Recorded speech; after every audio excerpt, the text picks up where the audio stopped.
मन्त्रीज्यू सत्तापक्ष हो या प्रतिपक्ष हो भन्ने कुरो थाहा हुनुपर्छ। यस्तो कानुन भएन उस्तो कानुन भएन भनेर त्यो लामो गीत हामीलाई सुनाउनु भयो यहाँले। अब मान्य हर्कराज राईजीको गुनासो गर्ने होइन भन्नुभयो है। यो कानुन बनेन, यहाँ यस्तो कानुन बनेन उस्तो कानुन बनेन भनेर गुनासो गर्ने भन्नुभयो, उहाँ नै जानुभएछ। बनेकै छैन त गुनासो नगरेर के गर्ने त। अर्कोचोटिदेखि चाहिँ समयको ध्यान यहाँले दिनुपर्छ जस्तो मलाई लाग्छ।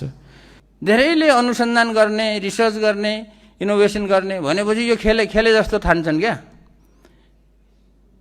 रिसर्च गर्ने, पेपर लेख्ने, अब जर्नलहरूमा छपाउने, अनि कागजमा के अरे व्यवहारमा केही नगर्ने।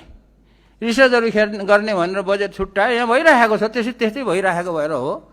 यहाँ चाहिँ विभिन्न मन्त्रालयहरू अन्तर्गत अनुसन्धान गर्ने भनेर केही बजेटहरू छुट्याएकै छ, छुट्याउँछन्। नवपरिवर्तन गर्ने भनेको कुरा कुनै नयाँ चिज, कसैले नयाँ चिजहरू बनाउन खोज्छ, निकाल्न खोज्छ, विकास गर्न खोज्छ भने तिनीहरूलाई सहयोग गर्ने हो। अब कसैलाई चाहिँ जबरजस्ती यो यस्तो चिज निकाल भनेर चाहिँ जबरजस्ती नवपरिवर्तन गराउन सकिँदैन। नवपरिवर्तन गराउने भनेको जबरजस्ती हुने कुरै होइन के। र कुनै पनि देशमा नवपरिवर्तन गर्ने कुरा एक्ज्याक्ट डाटा त छैन, तैपनि 1 लाख जनामा 5-10 जना, 10-15 जना होला, त्यतिले मात्रै गर्ने हो। नेपालको कुरा मात्र होइन, संसारमै त्यही हो। अमेरिकामा पनि जम्मैले नवपरिवर्तन गर्दैन होला। अमेरिकाको जनसङ्ख्याको 1% पनि हुँदैन क्या, लाखौँमा 5-10 जनालाई हो। हाम्रो उद्देश्य, मन्त्रालयको उद्देश्य भनेको के हो भने त्यसरी नवपरिवर्तन गर्न चाहने, केही गर्न चाहने, दुःख पाएकोहरूलाई चाहिँ मद्दत गर्ने हो। र जहाँसम्म यो शिव विकासको कुरा छ, दलित समुदायहरूलाई अथवा कुनै पनि समुदायलाई जोसँग शिव छ होइन, पुरानो हाम्रो के अरे परम्परादेखि नै चलिआएको शिवहरू छ, तिनीहरूको वृद्धि विकास गरेर त्यसमा चाहिँ उनीहरूलाई कसरी समेट्ने भन्ने कुरा छ। यो कुरालाई चाहिँ समेट्ने भनेको चाहिँ खास गरी यो चाहिँ यो विज्ञान प्रविधि मन्त्रालयले यो नवपरिवर्तनले समेट्नु भन्दाखेरि पनि अरू अब को हुन्छ, उद्योग मन्त्रालयले तालिमहरू दिइरहेछ। उद्योगले विभिन्न किसिमको घरेलु तालिमहरू दिइरहेछ होइन। अरू मन्त्रालयले पनि विभिन्न किसिमको तालिमहरू छ। शिव छ, पढेको छ, शिव अलि आएको छैन। शिव वृद्धि गर्नुको लागि शिव विकासको तालिमहरू अरू मन्त्रालयहरूले गरिरहेका छन्। हामीले चाहिँ त्यो कुरा पनि गरौँला। नवपरिवर्तन गर्न चाहनेहरूको उनीहरूको शिव वृद्धि गर्नलाई केही न केही कार्यक्रमहरू त पक्कै पनि ल्याउनेछौँ। तर साधारण अवस्थामा यो शिव विकास गर्ने भन्ने कुरा विभिन्न मन्त्रालयहरूले चलाउने कुरा हो। यो कुरा चाहिँ म भन्न चाहन्छु।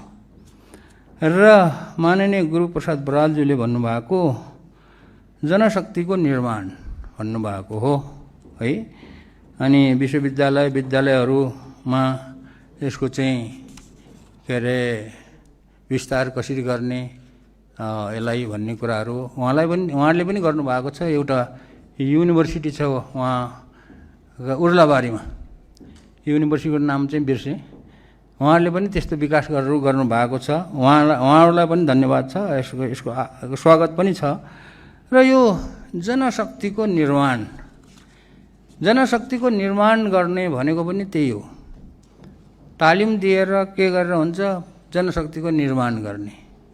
जनशक्तिको यो निर्माण गर्ने कुरा र यो नवप्रवर्तकहरूको के अरे विकास गर्ने भन्ने कुरा चाहिँ फरक कुराहरू होला।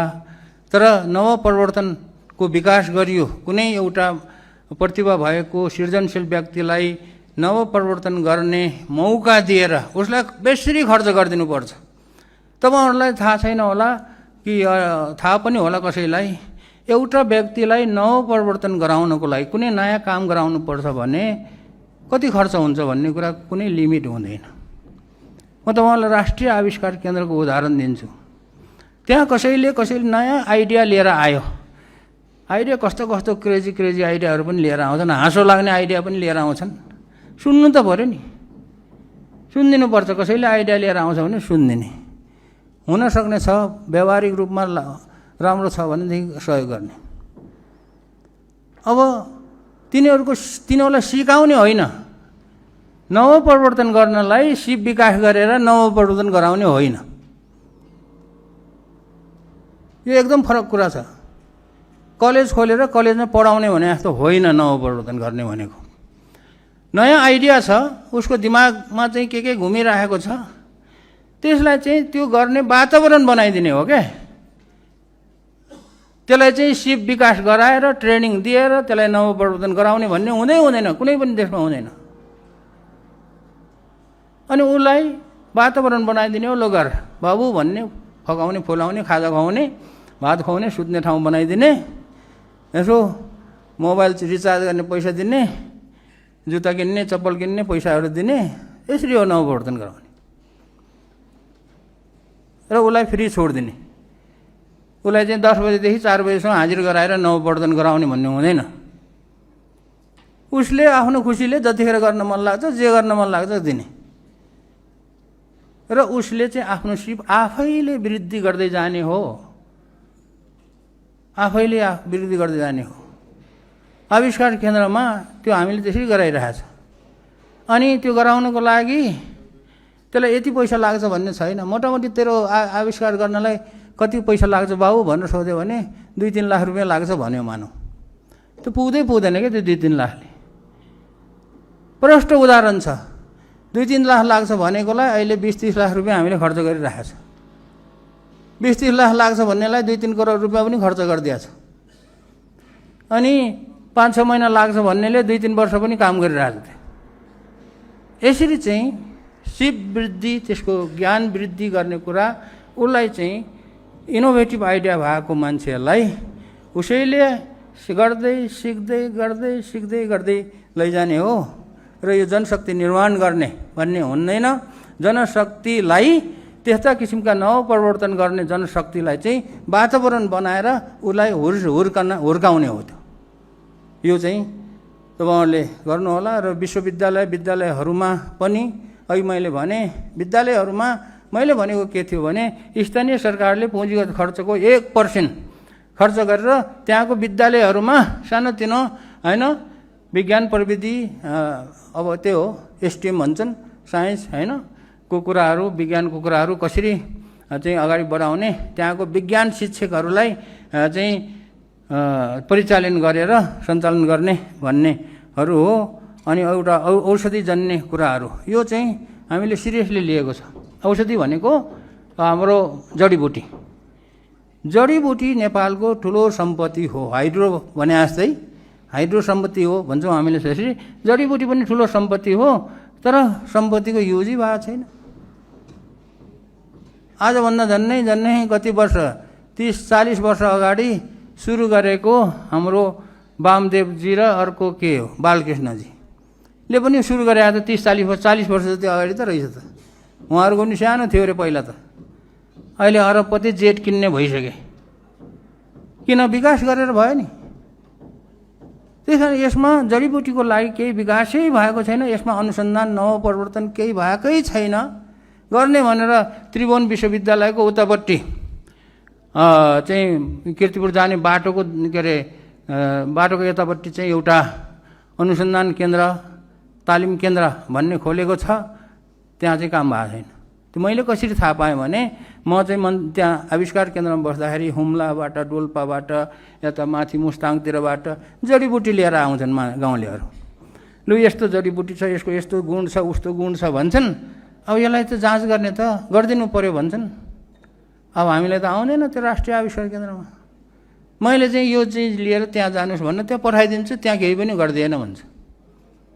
त्यस कारणले यो जडीबुटीको लागि चाहिँ एकदमै के गर्न सकिन्छ, यो कुरामा पनि नवपरिवर्तन भनौँ, अनुसन्धान भनौँ, एकदमै सिरियसली गर्नुपर्ने कुरा छ।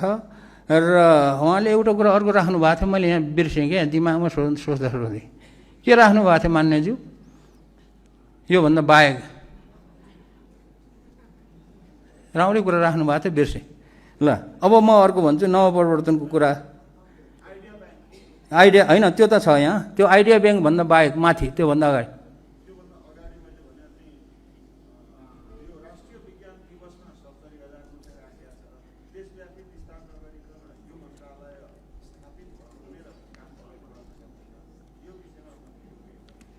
राष्ट्रिय दिवस विज्ञान दिवसको बारेमा रहेछ। अब त्यो राष्ट्रिय स्तरमा नै मनाइरहेको छन्, आफ्नो आफ्नो किसिमले मनाइरहेका छन्। दिवसमा धेरै पैसा खर्च नगरौँ भन्ने चाहिँ मेरो चाहिँ छ। दिवस मनाउने हो, दिवस मनाउने हो। अब सभा सम्मेलनहरू गर्ने हो, तर दिवस मनाउने र सभा सम्मेलनमा चाहिँ मैले चाहिँ पटक्कै मन पर्दैन। म जाँदा पनि जाँदैन है, कसैको दिवसमा पनि जाँदैन। अब मन्त्री भएपछि आफ्नै दिवसमा त जानु पर्ला होइन, तर गर्ने हो, गर्ने, तर छुट्टी तरिकाले चाहिँ यो गर्ने भन्ने छ। आइडिया ब्याङ्क, अब यो आइडिया ब्याङ्क भन्ने कुरा अब विभिन्न किसिमको आइडिया हुन्छ। यो विज्ञान प्रविधि मात्र नभइकन अरू किसिमको आइडियाहरू हुन्छ। त्यसको सूचीकरण गर्ने, कसरी गर्ने भन्ने कुराहरू चाहिँ यसको चाहिँ हामीले ऐनहरू नै गराउनुपर्छ र यसमा चाहिँ हामी अगाडि बढ्नेछौँ।